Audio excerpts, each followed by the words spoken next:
Hi Ed, this is Evan Roberts for CIS210 Data Structures in fall 2019. So the goal for this week was to make our own bubble sorting algorithm and to test it out on a whole, again, massive list of numbers that you always tend to give us. This time it was roughly 1 million, but I was starting to cull them and there was just too many to even waste my time doing it. So instead I just simply went up here to the top. You see it starts it.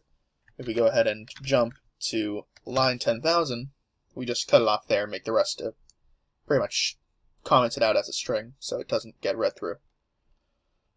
So I'm going to go ahead and start it, and while running I can explain how the bubble works.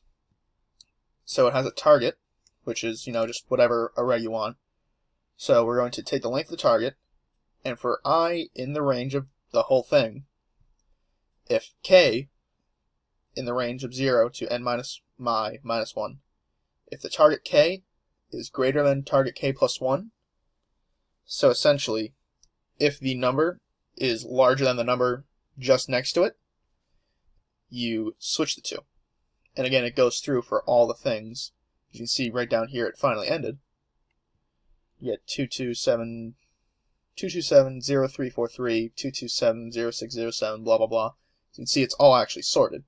So way up at the top we have negative 34 even, 68, 96, 352, all the way down to upward of, my god, is that millions? Yeah, millions. That's 2,325,538. So our program took roughly call it 21 seconds. So it'll show you, because it had the time. And I actually had a nice little Excel sheet, because I obviously ran a few of these off camera, because my god, they were taking upwards of 3 minutes. It's really a delight, and it shows you how long it took. I was planning on doing for up to 100,000 entries, stretching out all the way over here, but I didn't want to leave my computer on over the weekend, just to sort it one time.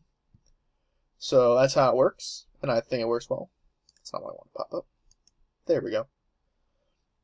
So you could theoretically do it on all nearly 1 million entries, but for my computer that's going to take way too long for any reasonable time I have. So there it is.